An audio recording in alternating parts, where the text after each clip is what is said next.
आकाशवाणी लखनऊ से प्रस्तुत हैं प्रादेशिक समाचार। मुख्य समाचार। मुख्यमंत्री योगी आदित्यनाथ ने आज लखनऊ के संजय गांधी स्नातकोत्तर आयुर्विज्ञान संस्थान के 41वें स्थापना समारोह को किया संबोधित। कहा, विकसित भारत के लिए बनाना होगा स्वस्थ भारत।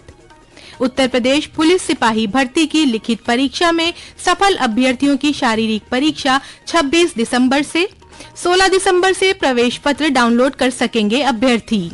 प्रयागराज महाकुंभ में जूना अखाड़े के साधु संतों ने आज शाही अंदाज में भव्य शोभा यात्रा के साथ मेला क्षेत्र में किया प्रवेश। और प्रदेश में बढ़ी ठंड, मौसम विभाग ने कल के लिए जारी किया शीतलहर का येलो अलर्ट। नमस्कार, प्रदेश के समाचारों के साथ मैं तनवीर फातिमा और अब समाचार विस्तार से। मुख्यमंत्री योगी आदित्यनाथ आज संजय गांधी स्नातकोत्तर आयुर्विज्ञान संस्थान लखनऊ के 41वें स्थापना दिवस समारोह में सम्मिलित हुए। इस दौरान उन्होंने उत्कृष्ट कार्य करने वाले डॉक्टरों और छात्र छात्राओं को सम्मानित किया। इस अवसर पर उन्होंने एसजीपीजीआई में चिकित्सा सेवाओं की सराहना करते हुए कहा कि ये संस्थान स्वास्थ्य के क्षेत्र में एक प्रेरणा स्रोत है। पिछले 5-7 वर्ष के दौरान एसजीपीजीआई ने अपनी समय के उस प्रवाह के साथ अपनी स्पीड को बढ़ाया है और अपनी स्पीड को बढ़ाने के साथ एसजीपीजीआई ने अपने आप को वर्तमान की प्रतिस्पर्धा के साथ हम खड़े रह सकें, इसके लिए जिस विजन के साथ संस्थान के निदेशक, संस्थान के सभी फैकल्टी मेंबर्स, यहाँ के सभी कार्मिक और यहाँ के सभी स्टूडेंट्स ने मिलकर के संस्थान को आज जिस नई ऊंचाई की ओर पहुंचाने के लिए कार्य करना प्रारंभ किया है, अगले 5 वर्ष इस संस्थान के लिए और भी महत्वपूर्ण होने जा रहे हैं। हेल्थ सेक्टर में जो कुछ भी नया हो सकता है उसको लाने के लिए, उसके अनुरूप अपने आप को तैयार करने के लिए हमें पूरी मजबूती के साथ कार्य करना होगा, जुटना पड़ेगा। मुख्यमंत्री ने कहा कि एसजीपीजीआई की कार्यक्षमता को 3 गुना बढ़ाने की जरूरत है। मरीजों को बेहतर सुविधाएं मिले, इसके लिए सरकार संस्थान को हर संसाधन उपलब्ध कराएगी। श्री योगी ने कहा कि विकसित भारत के लक्ष्य को प्राप्त करने के लिए स्वस्थ भारत बनाना होगा। उत्तर प्रदेश पुलिस सिपाही भर्ती की लिखित परीक्षा में सफल अभ्यर्थियों के अभिलेखों की जांच और शारीरिक मानक परीक्षण 26 दिसंबर से होगा। अभ्यर्थी 16 दिसंबर से अपने प्रवेश पत्र डाउनलोड कर सकते हैं। सिपाही भर्ती परीक्षा इसी वर्ष अगस्त माह में 10 पालियों में संपन्न कराई गई थी। पेश है एक रिपोर्ट। उत्तर प्रदेश पुलिस भर्ती व प्रोन्नति बोर्ड के अध्यक्ष डीजी राजीव कृष्ण ने बताया कि प्रदेश के सभी जिलों की पुलिस लाइन में सिपाही भर्ती परीक्षा में सफल अभ्यर्थियों के अभिलेखों की जांच और शारीरिक मानक परीक्षण की व्यवस्था की गई है। अभ्यर्थी 16 दिसंबर से अपने प्रवेश पत्र डाउनलोड कर सकेंगे। इसके लिए वेबसाइट लिंक भर्ती बोर्ड की वेबसाइट पर उपलब्ध रहेगा। प्रवेश पत्र डाउनलोड करने में कोई असुविधा होने पर अभ्यर्थी हेल्पलाइन नंबर 8867786192 पर संपर्क कर सकते हैं। उत्तर प्रदेश पुलिस की सबसे बड़ी सिपाही भर्ती की लिखित परीक्षा का परिणाम 21 नवंबर को घोषित किया गया था। प्राप्तांकों की श्रेष्ठता के आधार पर आरक्षी नागरिक पुलिस के कुल 60,244 पदों की तुलना में लगभग 2.5 गुना अधिक 1,74,316 अभ्यर्थियों को शारीरिक मानक परीक्षण के लिए बुलाया जाएगा। आकाशवाणी समाचार कक्ष से राघवेंद्र त्रिपाठी। प्रदेश के सभी विश्वविद्यालयों में एकल प्रवेश प्रणाली लागू की जाएगी, जिससे छात्र ऑनलाइन माध्यम से भी सभी कॉलेजों और विश्वविद्यालयों में प्रवेश ले सकेंगे। ये निर्णय उच्च शिक्षा मंत्री योगेंद्र उपाध्याय की अध्यक्षता में कल हुई राज्य स्तरीय गुणवत्ता आश्वासन प्रकोष्ठ की बैठक में लिया गया। बैठक में प्रदेश के विश्वविद्यालयों की नियुक्ति समितियों में सरकार का प्रतिनिधित्व करने के लिए एक समिति गठित किए जाने का भी फैसला लिया गया है। उच्च शिक्षा मंत्री योगेंद्र उपाध्याय ने बताया कि उच्च शिक्षा के संचालन और बेहतर समन्वय के लिए निदेशक उच्च शिक्षा का कैंप कार्यालय लखनऊ में स्थापित किया जाएगा। उन्होंने शिक्षकों और शिक्षणेतर कर्मचारियों की ऑनलाइन प्रशिक्षण कार्यशाला संचालित किए जाने के भी निर्देश दिए। भारतीय रिजर्व बैंक ने बिना जमानत के कृषि ऋण की सीमा 1,60,000 से बढ़ाकर 2 लाख रुपए करने का निर्णय लिया है। ये निर्णय अगले वर्ष 1 जनवरी से प्रभावी होगा। कृषि और किसान कल्याण मंत्रालय ने कहा है कि इसका उद्देश्य किसानों को बेहतर वित्तीय सुविधा प्रदान करना है। इस निर्णय से किसानों पर मुद्रास्फीति और कृषि की बढ़ती लागत का प्रभाव कम होगा। प्रदेश के सभी जनपदों में आज राष्ट्रीय लोक अदालतों का आयोजन किया गया।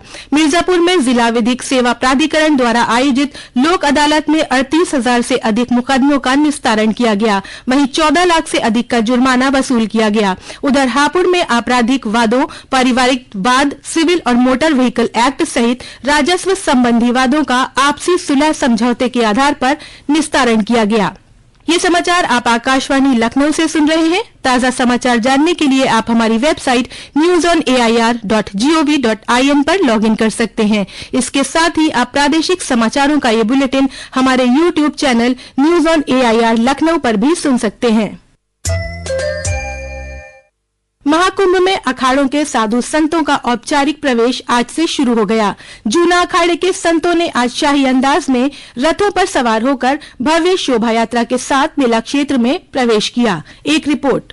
महाकुंभ मेले का खास आकर्षण अखाड़े की पेशवाई यानी छावनी प्रवेश है। सनातन परंपरा के अनुरूप आज जूना अखाड़े के संत शाही अंदाज में मेला क्षेत्र में प्रवेश कर महाकुंभ क्षेत्र में बनी छावनी में प्रवेश कर गए। जूना अखाड़े के संरक्षक महंत हरिगिरी और आचार्य महामंडलेश्वर स्वामी अवधेशानंद गिरी की अगुवाई में हजारों नागा सन्यासी शाही अंदाज में छावनी प्रवेश किया। पेशवाई के दौरान मौजगिरी घाट से कुंभ मेला क्षेत्र तक मेला प्रशासन, पुलिस प्रशासन और नागरिकों ने साधु संत पर पुष्प वर्षा कर अभिवादन किया। सज-धज कर निकली भव्य शोभा यात्रा में साधु संत, रथ और योद्धा नागा सन्यासी घोड़े पर सवार नागरिकों का अभिवादन करते रहे। छावनी प्रवेश के दौरान नागा साधुओं ने युद्ध कला का प्रदर्शन कर मेला क्षेत्र में मौजूद नागरिकों को मंत्रमुग्ध कर दिया। प्रवीण मिश्र, आकाशवाणी समाचार, प्रयागराज। ताज नगरी आगरा के सदर बाजार में लोगों को कला, शिल्प और संस्कृति से रूबरू कराने के लिए 10 दिवसीय ताज कार्निवाल का कल रंगारंग सांस्कृतिक कार्यक्रमों के साथ आगाज हो गया। एक रिपोर्ट। 10 दिवसीय ताज कार्निवल फेस्टिवल का शुभारंभ भाजपा विधायक डॉक्टर GS धर्मेश, मंडलायुक्त ऋतु माहेश्वरी और जिलाधिकारी अरविंद मल्लपा बंगारी द्वारा दीप जलाकर किया गया। फेस्टिवल में कला, शिल्प, संस्कृति से लोग रूबरू हो रहे हैं। 10 दिन तक चलने वाले ताज कार्निवल फेस्टिवल में हर शाम सांस्कृतिक संध्या सजेगी। सांस्कृतिक संध्या के पहले दिन श्री कृष्ण और राधा रानी की सजीव आकर्षक झांकी और उनसे जुड़े भजनों पर लोग झूमे। वहीं फ्रांस की गायिका ने बॉलीवुड के गाने गाकर लोगों का दिल जीत लिया। मंडलायुक्त ऋतु माहेश्वरी ने कहा कि आगरा में बड़ी संख्या में पर्यटक आते हैं। यहाँ रात्रि प्रवास, संस्कृति और व्यंजनों से पर्यटक परिचित हो सके, इसके लिए ये आयोजन आयोजित किए जा रहे हैं। सज्जन सागर, आकाशवाणी समाचार, आगरा। मौसम विभाग ने प्रदेश के कई इलाकों में ठंड और शीतलहर के लिए येलो अलर्ट जारी किया है। लखनऊ मौसम केंद्र के वरिष्ठ वैज्ञानिक अतुल कुमार सिंह ने बताया कि अगले 48 घंटों तक प्रदेश के कई इलाकों में शीतलहर का दौर जारी रहेगा।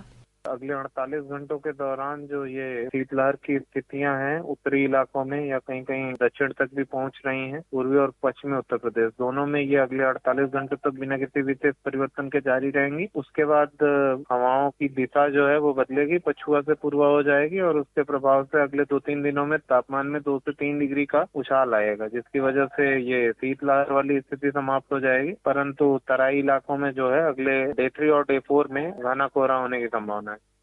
उधर अयोध्या में कड़ाके की ठंड से जनजीवन बेहाल है। कल रात जिले का न्यूनतम तापमान 3 डिग्री सेल्सियस रिकॉर्ड किया गया। लखनऊ विश्वविद्यालय और उससे संबद्ध महाविद्यालयों में 22 दिसंबर से 5 जनवरी तक शीतकालीन अवकाश रहेगा। इस संबंध में विश्वविद्यालय के कुलसचिव विद्यानंद त्रिपाठी ने आदेश जारी कर दिया है। आदेश के अनुसार विश्वविद्यालय परिसर और इससे संबद्ध महाविद्यालयों में लिखित, मौखिक और प्रायोगिक परीक्षाएं अपने निर्धारित कार्यक्रम के अनुसार होती रहेंगी। और अंत में मुख्य समाचार एक बार फिर। मुख्यमंत्री योगी आदित्यनाथ ने आज लखनऊ के संजय गांधी स्नातकोत्तर आयुर्विज्ञान संस्थान के 41वें स्थापना समारोह को किया संबोधित। कहा, विकसित भारत के लिए बनाना होगा स्वस्थ भारत।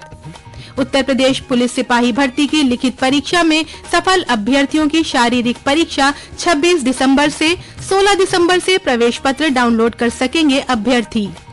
प्रयागराज महाकुंभ में जूना अखाड़े के साधु संतों ने आज शाही अंदाज में भव्य शोभा यात्रा के साथ मेला क्षेत्र में किया प्रवेश। और प्रदेश में बढ़ी ठंड, मौसम विभाग ने कल के लिए जारी किया शीतलहर का येलो अलर्ट। प्रादेशिक समाचारों का ये बुलेटिन यहीं समाप्त होता है। नमस्कार।